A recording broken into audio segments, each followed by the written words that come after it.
Assalamualaikum warahmatullahi wabarakatuh. Alhamdulillahirrabbilalamin. Allahumma sholli ala sayyidina Muhammad wa ala ali sayyidina Muhammad. Sore ini saya akan membuatkan tutorial bagaimana cara nyetel stop kran jet pump. Ini banyak yang bertanya, berapa sih ukurannya, berapa PSI, berapa bar. Nah, tapi sebelum penyetelannya sedikit saya terangkan masalah sistem yang ada pada jet pump ini. Pada jet pump itu pipa yang menuju ke sumur itu ada dua, beda dengan mesin-mesin kecil seperti Shimizu 125, Panasonic 125 itu cuma satu, hanya ngisep saja. Cuman kalau pada jet pump itu pipanya yang mengarah ke sumur dua, mengarah yang ke toren itu satu. Jadi cara kerjanya, pada pipa yang besar ini itu pipa isepan yang menuju ke atas, karena ini diisep oleh oleh kipas impeller.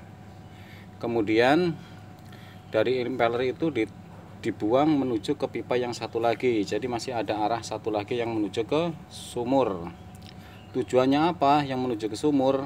Tujuannya adalah untuk membantu pengisepan di pipa ini dengan sistem jet yang ditanam di dalam sumur. Kemudian satu lagi dibuang ke arah toren. Kenapa yang ke arah toren harus dikasih stop kran?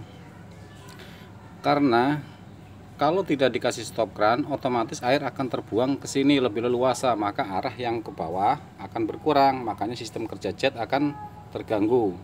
Makanya banyak yang bertanya, berapa sih sebenarnya tekanan untuk kerja yang tepat untuk mata jet yang ada di bawah. Sebenarnya di sini tidak ada aturan yang baku harus berapa PSI atau berapa bar, tetapi tergantung dari kondisi kedalaman permukaan air. Kedalaman permukaan air, semakin dalam permukaan air, semakin tinggi tekanan air yang menuju ke jet ini yang dibutuhkan. Semakin tinggi permukaan air dari tanah, jaraknya semakin dekat dengan mesin, itu tekanannya dibutuhkan tidak terlalu tinggi. Tapi untuk lebih jelasnya kita praktekkan saja gimana cara nyetel yang praktis, simple, gampang. Kita nyalakan dulu.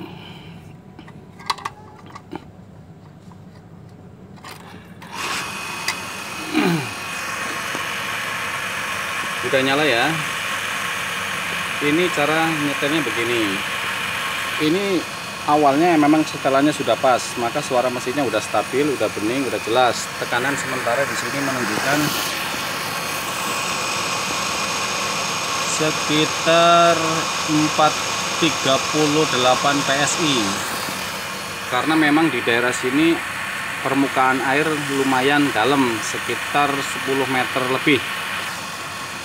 Gimana cara nyetelnya? Kita setel, karena ini kebetulan stop krannya udah dipotong sama temen, maka kita setel dengan menggunakan tang. Nah, oke. Ini ya gambarnya goyang-goyang, kita lihat sambil lihat. Sekarang kita coba tutup. Lihat, tekanan di dalam jet itu semakin tinggi.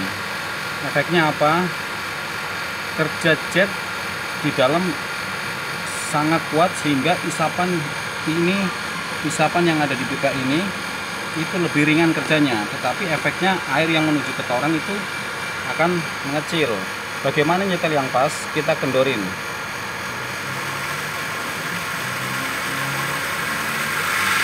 Nah, kalau terdengar, kalau kita kurangin, kalau kita lepas stop krannya, dikendorin terus bunyinya seperti ini, berarti tekanannya masih kurang, karena kipas impellernya itu menghisap di pipa isapan itu lumayan berat, makanya kita bantu dengan tekanan jet.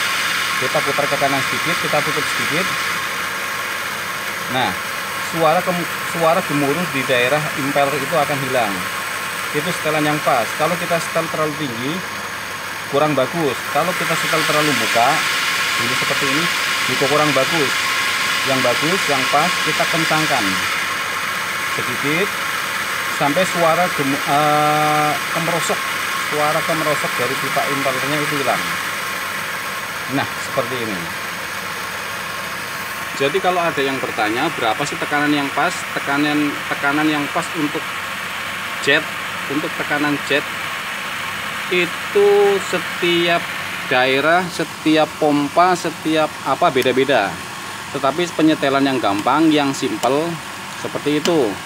Ketika kita kendorkan, kita buka stop keran ini, mesinnya bunyi ses begitu, berarti tekanan ini kurang tinggi.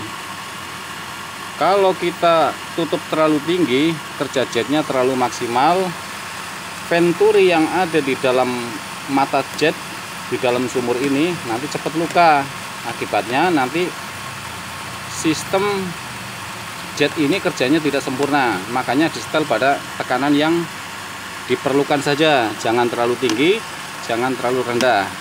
Patokannya apa? Suara impeller jangan sampai bunyi kemerosok, jangan terlalu tekanannya jangan terlalu tinggi. Kalau pada tanda-tanda yang lebih gampang lagi, pada saat bunyi impeller ini bunyi kemerosok, biasanya jarumnya ini akan goyang-goyang.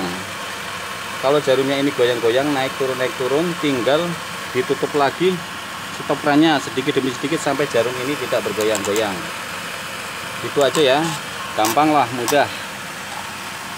Nanti masalah sistem kerjanya jet pump ini, cara pemasangannya pipa ini, cara